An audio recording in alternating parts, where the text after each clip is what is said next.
Bienvenidos a un programa más en este proyecto Estados Unidos, México, Mundo. Hemos estado abarcando 2500 años de historia, siglo por siglo. Nos encontramos ya en el siglo XXII. Perdón, no tan rápido. Siglo XX, el año 1901 al año 2000. Y en el primer programa abarcamos lo que fue la Primera Guerra Mundial. El segundo tema importante en este siglo es la Gran Depresión. Sucedieron muchísimas cosas en este siglo y es importante, si bien nos puede tomar un poco más de tiempo, los programas podrían ser un poco más largos, vale la pena entender qué fue la Primera Guerra Mundial y a consecuencia o en relación con ella se da esta Gran Depresión en Estados Unidos, pero que afectó a todo el mundo. Así es que eso nos va a ocupar hoy. La idea acá es, tenemos la utopía de cambiar el mundo. Nunca en la historia se había dado, creo yo, las circunstancias que no solamente ameritan un cambio de mundo, de sistema, sino que creo que hay las condiciones en el desarrollo del intelecto humano, del entendimiento del Internet, de la disposición de la información o disponibilidad de la información, se puede. Ya se han generado muchos cambios sociales. Creo que estamos ahora en ese momento clave en el que podemos lograrlo, pero para ello se necesita tener cierto entendimiento de la historia, ver lo que ha sucedido, cómo llegamos a dónde estamos. Y también he planteado que hay 4 fortalezas en nuestra mente que nos dividen y no nos dejan ni siquiera conversar: el racismo, el clasismo, el capitalismo y el religionismo, que hay que aprender a entenderlos y, creo yo, derribar cosas que se tengan que derribar de esas 4 fortalezas para poder soñar con la utopía de cambiar el mundo. Muy bien, ese sería el fundamento que nos ocupa el proyecto este de Estados Unidos, México, Mundo, con el lema de información, renovación, transformación. Así es que ahí le dejo ese fundamento para que no nos perdamos de vista en todos los detalles que nos vemos obligados a abarcar, primero en lo que fue la Primera Guerra Mundial y ahora en la Gran Depresión, que son temas importantísimos y me doy cuenta que como que se repite la historia, lo que estoy analizando, estudiando, preparando estos programas, veo lo que está sucediendo hoy en el siglo XXI en estos días acá en Estados Unidos y en el mundo. Así es que vale la pena echar nuestra mente a volar, dejar nuestros razonamientos que se activen a toda su capacidad para entender y también para soñar y atrevernos a iniciar estas conversaciones, estos debates que nos lleven a librarnos de esas 4 fortalezas y también a diseñar un mundo mejor. Bueno, ahí tiene esta introducción y ahora sí, como de costumbre, voy a hacer uso del famoso PowerPoint, ¿verdad? Muy bien. Lo primero que quiero hacer ahora es hacer un repaso, y lo pienso porque tengo muchísima información que abarcar, pero voy a hacerlo lo más rápido que pueda de lo que fue el programa anterior sobre la Primera Guerra Mundial. Vimos la paradoja, ¿verdad? Que de tanto avance en muchos ámbitos, y de repente, ¿de qué sirvió el avance? Se da esta Primera Guerra Mundial. Es una paradoja, una contradicción de grandes proporciones. Hablamos en ese programa anterior de la paz armada. ¿Había oído alguna vez usted de la paz armada? Imagínese usted. También hablamos de la triple alianza de Alemania, Austria, Hungría e Italia. Hablamos del triple entente, Reino Unido, Francia y Rusia. Se detona la Primera Guerra a consecuencia de la muerte del archiduque Francisco Fernando de Austria-Hungría. También vimos que Estados Unidos entra a la guerra. Vimos el Tratado de Versalles en Francia en 1919, en el cual se le puso toda la culpa a Alemania y se le imponen enormes reparaciones que muchos creen que fue lo que detonó la segunda conflicto mundial. Así es que todo eso lo vimos. Se funda la Sociedad de Naciones, 4 imperios desaparecen: alemán, el otomano, el austro, húngaro y ruso. Se redibujaron las fronteras europeas, surgen nuevos estados como Checoslovaquia, Polonia y Yugoslavia. Se producen revoluciones, la rusa y otras a media guerra. ¿Qué le parece? También vimos que hubo millones de muertos, heridos, y por pandemia, debido a tanta migración, se impulsó la participación de las mujeres en la fuerza laboral a raíz de la guerra mundial. La guerra causó graves daños a la infraestructura, a la economía de muchos países. Se generaron tensiones económicas y políticas por el establecimiento de barreras comerciales y reorganización económica a nivel mundial. La guerra y sus consecuencias dieron pie a nuevas ideologías como el fascismo y el comunismo, que tuvieron un impacto significativo en el siglo XX. La guerra impulsó el desarrollo de nuevas armas y tecnologías, algunas de las cuales se utilizan hoy en día, como la energía nuclear, perdón.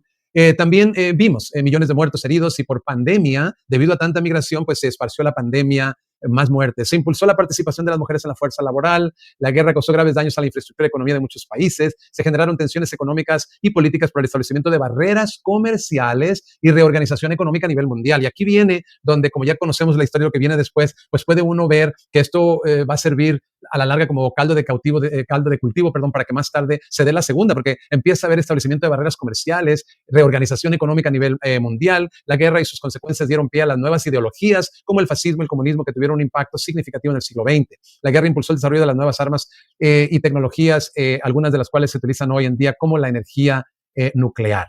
Pues todo eso vimos en el programa anterior. También Estados Unidos emerge como potencia global. Esto es importantísimo y no quiero abundar mucho porque tenemos mucho que abarcar sobre la Gran Depresión, pero en esta primera guerra Estados Unidos prácticamente reemplazó a Inglaterra, Gran Bretaña, Reino Unido, como le llamemos, como la potencia global. ¿Por qué? Porque la guerra dejó a todos los países, prácticamente a todo el mundo, destrozado en todos los sentidos, menos Estados Unidos, es el que menos daño sufrió y eso le permitió levantarse como la potencia global. Eso es importantísimo. Acontecimientos entre el 1918 y el 39, entre la Primera Guerra y la Segunda Guerra Mundial. ¿Qué sucedió en todo eso? Pues fue periodo de entre guerras, guerras y guerras y más guerras. ¿Qué más? Marcado por la inestabilidad, el surgimiento de totalitarismos. También vimos política de apaciguamiento, es decir, que aunque algunos países miraban lo que estaba pasando con Alemania, no quisieron confrontar y quisieron más bien apostarle a la política y sencillamente no detuvieron ninguna de esas actividades que condujo después a la segunda, que ya sabemos qué. Ascenso de Estados Unidos y la Unión Soviética, y aquí vemos la Gran Depresión. Eso también ocurre entre la primera y segunda, entre la primera y segunda guerra mundial se da la Gran Depresión y es lo que nos va a ocupar en este programa. 1920 afectó casi todo el mundo, provocando desempleo masivo, pobreza y descontento social. Hubo también reajuste económico, desarrollo de nuevas industrias, migraciones masivas, cambios culturales. Al final, todo lo anterior desembocó en la Segunda Guerra Mundial. Y así es como llegamos ahora entonces a la Gran Depresión. Nos ocupó 9 minutos y medio. Ojalá que sirva de algo pues este repaso, ¿verdad? Este repaso es muy importante que lo entendamos por lo menos a grandes rasgos. ¿Qué fue la Gran Depresión? Es lógico pensar que el primer conflicto mundial pues llevara a esto y vamos a ver cómo es que se da este fenómeno. Esto también se conoce como la crisis de 1929, algunos le llaman el crack de 1929, me falló ahí, es 1-9, debe ser, no 1-0, perdón. El martes negro también se le llama y esto sucedió principalmente en la bolsa de valores. Fue una gran crisis financiera mundial en los años previos a la Segunda Guerra Mundial. Su duración depende de los países que se analicen, ¿verdad? Pero en la mayoría comenzó alrededor de 1920 y se extendió hasta finales de los años 30. Podríamos decir 1929 a 1939. Así lo estamos manejando. Fue la depresión más larga en el tiempo, de mayor profundidad y la que afectó a un mayor número de países en el siglo XX.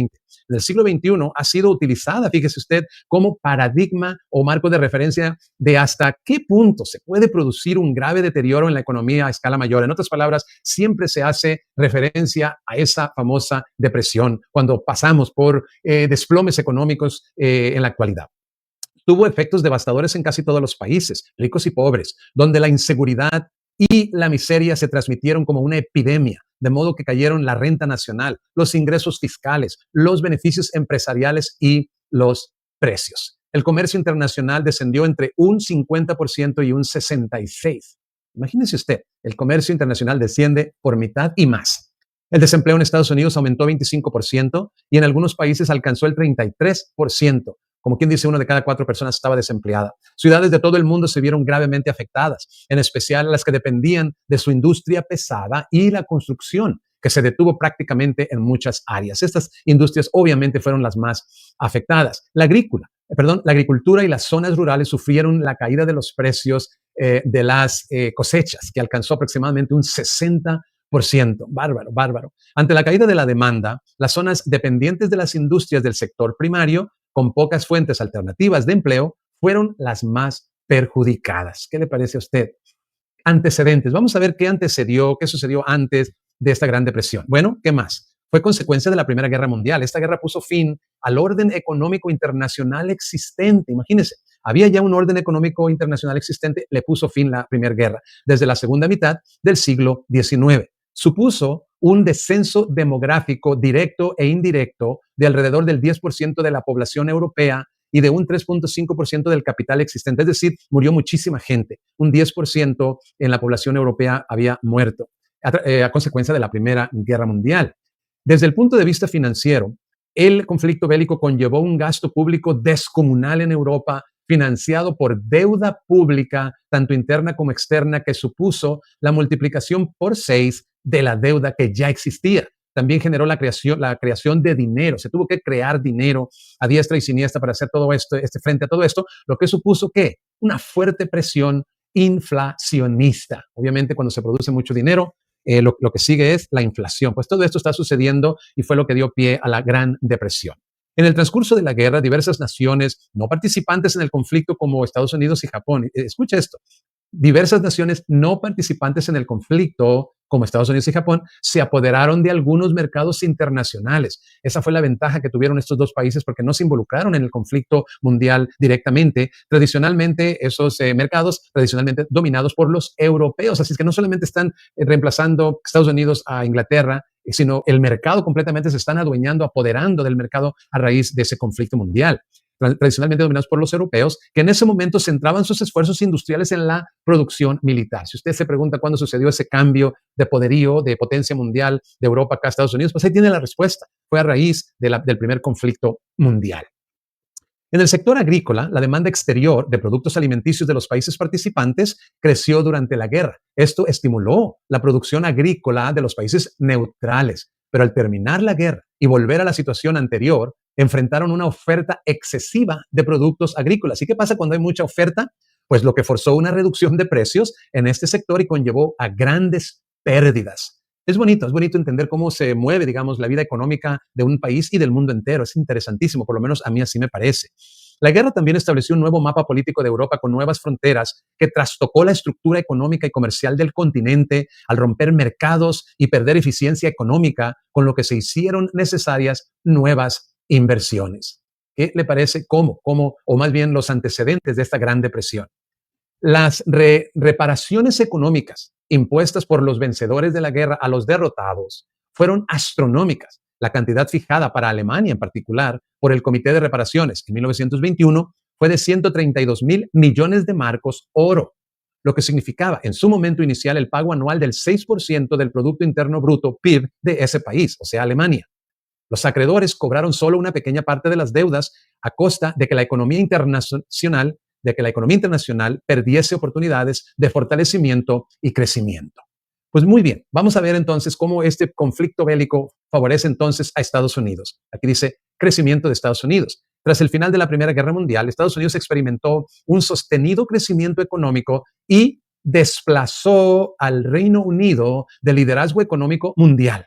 Es una línea, es un renglón bárbaro ahí, debía haberlo subrayado y puesto con letra negrilla.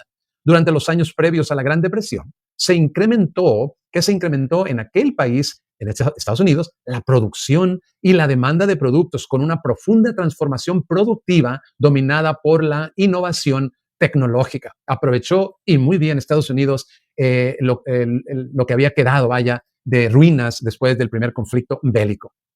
Ahora bien, del optimismo y de la bonanza económica también participó la bolsa de valores, que vivió un prolongado incremento de las cotizaciones, lo que permitió la formación de una burbuja especulativa financiada por el crédito. ¿Qué pasa? Cuando las personas ven que hay un boom económico, mucha producción, entonces se invierte dinero en acciones a favor de esas compañías que están produciendo, que están ocupadísimas, que están progresando. Entonces eso es lo que se empieza a dar acá. Bien, aquí dice lo que permitió la formación de una burbuja especulativa. Es decir, esperaban que este auge iba a durar para siempre y siguieron invirtiendo hasta que se forma esta burbuja. Desde antes del verano de 1929, varios indicadores macroeconómicos habían empezado a sufrir un suave descenso, ¿sí? Sin que los economistas de la época lo detectaran y se tomaran las medidas preventivas adecuadas, que creo yo que es lo que la diferencia de aquel entonces a hoy. Hoy tienen esa historia de la cual aprender y por eso es que las condiciones pésimas en las que está o más bien la economía mundial en el siglo XXI, tienen más herramientas para controlar, no sé por cuánto tiempo y ojalá que lo logren, pero sí también estamos pasando por cosas muy parecidas. En 1926 la economía mundial se hallaba bastante equilibrada. La producción había vuelto al nivel de anterior a la Primera Guerra Mundial. Imagínese usted que para 1926 se había equilibrado el barco. Muy bien. La cotización de las materias primas parecía estabilizada y los países que atravesaban un periodo de alta coyuntura eran numerosos. Sin embargo, no era un retorno a la Belle Époque, no sé si así se pronuncia, debe ser francés. Una serie de equilibrios tradicionales quedaban alterados. La producción y el bienestar progresaban de manera espectacular en unas partes, Estados Unidos y Japón, mientras que en otras, Reino Unido en particular, la prosperidad vivida antes de la guerra había desaparecido y la población vivía abrumada por el desempleo y las crisis endémicas. ¿Qué le parece a usted esto? Es increíble la historia. Me temo que no mucha gente ha entrado en todos estos detalles que me parece a mí que valen la pena. Estados Unidos complicaban de singular manera la posición de los europeos. ¿Cómo? La deuda internacional no podía pagarse sino con oro o mercancías. Y los estadounidenses frenaban importaciones de Europa con los nuevos derechos de aduana cada vez más elevados, al tiempo que utilizaban su superioridad para imponer sus exportaciones a Europa. Entonces, ¿qué hace Estados Unidos? Como quien dice, detiene o cierra la puerta a las importaciones. Esto afectó obviamente a Europa, pero sí abrió de par en par las exportaciones para venderle sus productos. Aquí esto es interesantísimo. Al buen entendedor, pocas palabras. Por otra parte, Estados Unidos disponía de las mayores reservas de oro del mundo y para mantener el patrón oro hubo de conceder cuantiosos préstamos a Europa. Ahí te va. No solamente te cierro el mercado, sino que lo abro al mercado a mi favor y encima de eso te hago préstamos para endeudarte. Tal fue el origen de los planes Dowey y Young. En 1917 la economía estadounidense vivía en plena era de prosperidad y la guerra europea la acrecentó. Imagínese usted, durante 3 años sucesivos Estados Unidos fue el proveedor de un mercado casi ilimitado, mientras las potencias europeas se aniquilaban entre sí. La capacidad industrial de Estados Unidos también había aumentado considerablemente y su agricultura progresaba a idéntico ritmo. ¿Qué le parece? Todo progresando en Estados Unidos, incluyendo la bolsa. Desde 1925, la actividad de la Bolsa de Nueva York había evolucionado tan vertiginosamente como la producción industrial del país. La cotización de las acciones subía regularmente año tras año y fueron numerosos los estadounidenses que hallaron en la especulación de la bolsa la fuente de una rápida fortuna. La fiebre de operar a la bolsa tentaba a todos los extractos de la población de modo irresistible. Rentistas, jubilados, aprendices que ignoraban todo lo relativo a la industria, a la economía y a la bolsa misma, invirtiendo a diestra y siniestra de manera especulativa, por supuesto. Todo el mundo consideraba que la economía del país se encaminaba hacia niveles insospechados y todos estaban persuadidos que con las mejores acciones podían conseguirse con muy poco dinero. Las mejores acciones podían conseguirse con muy poco dinero, que debían aprovecharse de aquella buena suerte antes de que pudiera terminarse.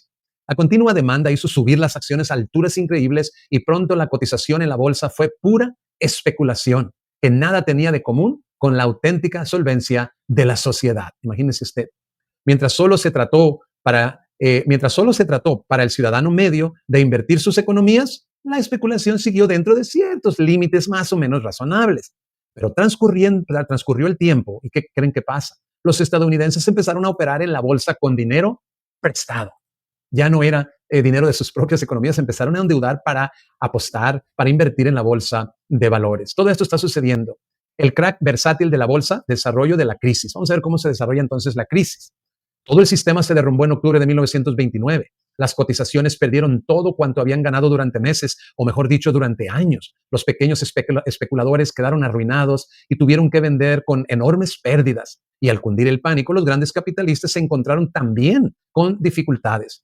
En tan crítico momento, los primeros bancos del país y los corredores de bolsa destacados intentaron salvar los negocios y reunieron $240 millones con el fin de sostener las cotizaciones mediante compras masivas. Y en aquella sola jornada cambiaron de mano 13 millones de acciones. Trataron de rescatar la bolsa. El martes 29, llamado el martes negro, fue la jornada más sombría de Wall Street. El pánico fue absoluto. En pocas horas, 16 millones y medio de acciones se vendieron con pérdidas por un promedio del 40%. En noviembre, cuando se había calmado un poco los ánimos, las cotizaciones habían descendido a la mitad desde el comienzo de la crisis de la bolsa y no menos de $50,000 millones se habían desvanecido. Con esto quedaron en evidencia la inseguridad y fragilidad de los sistemas financieros. Esto es capitalismo puro, pero aquí hay un fracaso, hay una depresión y grande. El martes 29, perdón, creo que esto fue lo que acabo de leer, ¿no? Habría descendido. Bien, la bolsa de Nueva York fue el momento más dramático de una crisis sin precedentes. De todos modos, el derrumbamiento de Wall Street no fue el prólogo ni la causa, escuche, de la crisis económica mundial. Fue solo su más espectacular síntoma. Entonces, ¿cuál es la causa? Eso fue nada más el síntoma, pero ¿cuál fue la causa? Los primeros indicios de recesión se dejaban sentir ya en los países productores de materias primas, mientras Wall Street vivía aún en plena euforia. La falta de vigilancia y prevención de las situaciones cambiantes fue el primer síntoma, o sea, exceso de confianza. La depresión tuvo causas múltiples. Tras un periodo de fuerte expansión, sobrevino una crisis de coyuntura y adaptación, entre comillas, normal. Pero aquello estalló con violencia inaudita. De todas formas, aquella crisis, entre comillas, normal, hasta cierto punto, era asimismo estructural, resultado de la guerra primera y sus funestas consecuencias, a saber, presión fiscal, deudas de guerra y las reparaciones alemanas. Qué impresionante. Nunca yo, antes de hacer estos estudios, digamos, me había enterado de tantas cosas tan cruciales e importantes de entender.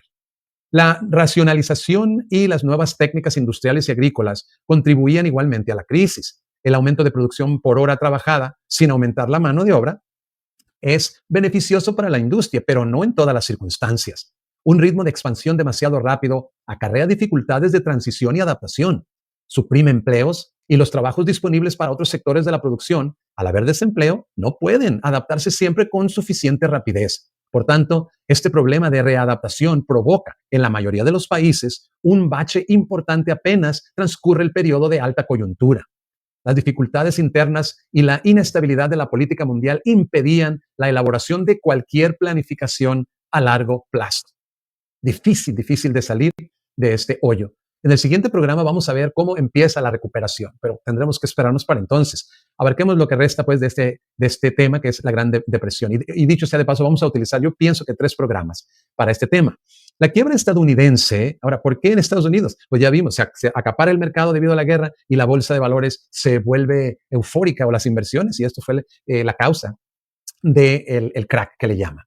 La quiebra estadounidense no fue en sus comienzos, sino una quiebra de índole bolsística, el brusco estallido y desmoronamiento de un mito creado por los especuladores. No obstante, sus consecuencias fueron hondas y duraderas. Las personas arruinadas a causa del derrumbamiento de la bolsa de valores limitaron sus gastos. Los afortunados que todavía disponían de algún capital quedaron atemorizados y obviamente se negaban a invertirlo de nuevo. Y las fuentes de crédito se agotaron. Las consecuencias de todo ello fueron fatales en general para Europa y en particular para la economía alemana, que dependía casi por entero de los préstamos a corto plazo de Estados Unidos. ¿Qué le parece? La inexistencia, la inexistencia en Estados Unidos de un sector bancario fuerte de ámbito nacional y la quiebra inicial de algunos bancos hizo que la crisis bancaria, aquí vamos ahora con los bancos, se extendiera por todo el país, lo que multiplicó los efectos de la crisis. Y escucha, esto es importante. La Reserva Federal era la única que podía haber evitado una caída en cadena de los bancos por medio de concesión de liquidez, o sea, dando dinero de forma masiva a los bancos. ¿Pero qué creen? Los gestores de la Reserva Federal, muy al contrario, redujeron la oferta monetaria y subieron los tipos de interés y provocaron una oleada masiva de quiebras bancarias. La reducción de la oferta monetaria también provocó el inicio de un proceso deflacionario, la reducción drástica del consumo y el comienzo de una intensa depresión. Todo lo que podía suceder mal, lo que podía fallar, falló en este sistema capitalista y aquí tenemos la Gran Depresión. ¿Qué les parece? La depresión subsiguiente, ¿no? Como por si eso no fuera poco, la subsiguiente fue la peor de la historia de Estados Unidos. Durante al menos 3 años y medio, todos los indicadores sociales y económicos reflejaron un progresivo deterioro de la situación. En 1932, el Producto Interno Bruto, el PIB, había disminuido un 27% y la producción industrial un 50%. La inversión ni siquiera alcanzaba para el mantenimiento de las instalaciones existentes. Bajo estas presiones, el sistema bancario acabó por derrumbarse. En 1933 el desempleo llegó al 25%. Solo en 1940 se recobró el nivel de producción previo a 1920 y esto se debió al estallido de la Segunda Guerra Mundial. Quiero que preste atención a la conexión que se hace aquí entre el desempleo y la Segunda Guerra Mundial. Al buen entendedor, pocas palabras. Durante los primeros años de la depresión entre 1920 y 32, el índice general de precios en Estados Unidos disminuyó el 35.6%. Muchos economistas piensan que este proceso de deflación fue responsable de la profundidad y duración de la depresión y también parece probable que esta prolongada deflación solo fue posible por la política del sistema de Reserva Federal de disminuir la oferta monetaria. Importantísimo punto, como que aquí era plan con maña. Los sectores más afectados fueron la agricultura, la producción de bienes de consumo y la industria pesada. Esto provocó que ciudades como Detroit y Chicago, que dependían de la industria pesada, sufrieran la crisis con más intensidad. Hubo ciudades dependientes de una sola industria, imagínese usted, que terminaron totalmente arruinadas. En 1932 el nivel de actividad al que estaba funcionando la industria era tan bajo que incluso una eventual demanda del mercado podía ser satisfecha sin necesidad de inversión y sin recurrir a más mano de obra. ¿Qué le parece? El sector de la vivienda, otro sector, estaba también saturado de casas vacías cuyos propietarios no habían podido hacer frente a las hipotecas. Sin embargo, lo que más resintió fue la confianza en los empresarios, quienes tenían grandes dudas sobre la utilidad de nuevas inversiones. El hundimiento de la bolsa fue además una causa directa de la reducción de los beneficios empresariales y destruyó el incentivo individual al ahorro. Arrasó con todo. Qué increíble, qué profunda fue esta Gran Depresión. Y se redujo así el volumen de los recursos destinados a la inversión. Falla todo, falla la inversión, falla el consumo, falla todo. El nivel extraordinariamente bajo de los ingresos agrícolas fue decisivo y retardó considerablemente la recuperación. La agricultura fue el sector más deprimido y los productores habían disminuido sus ingresos en un 70%. Gran parte de las cosechas no se vendían y comenzaron a disminuir la producción demasiado tarde. A su vez, como la gran mayoría de los pequeños agricultores estaban endeudados, se veían forzados a vender sus productos o a perder sus propiedades. El funcionamiento del sistema bancario fue el factor individual que mayor influencia tuvo sobre la profundidad alcanzada por la depresión. El funcionamiento del sistema bancario, ¿qué les parece? Los bancos se apoyaban en unas pocas industrias locales y eran muy susceptibles a las retiradas de fondos. Al producirse una corrida bancaria masiva, los ahorros se tornaron menores que los ingresos y los bancos no podían prestar dinero. A su vez, las garantías como las casas contra las cuales se había vendido los préstamos eran invendibles. A pesar de la debilidad del sistema bancario, su derrumbamiento pudo haberse evitado, pero el gobierno no hizo nada para rescatar a los bancos. Lo que se pensaba era que la depresión suponía una purga que desembarazaría a la economía de sus aspectos menos eficientes y que las bancarrotas y los despidos eran parte necesaria de este proceso de retorno al equilibrio. Imagínese usted si eso se creía en aquel entonces, y no dudo que se siga creyendo, nos pone a nosotros en una situación muy, muy vulnerable, muy riesgosa, muy peligrosa. Pienso que he llegado al punto donde quiero detenerme porque aquí es donde esta crisis, vamos a abarcar los detalles que tienen que ver más con cómo esta crisis se vive en el extranjero. Pero vamos a dejar eso para el siguiente programa. Vamos a detenernos ya por este momento en este punto para luego llegar a abarcar eso en el próximo programa. Así es que le voy a agradecer muchísimo, muchísimo que nos haya sintonizado en este programa.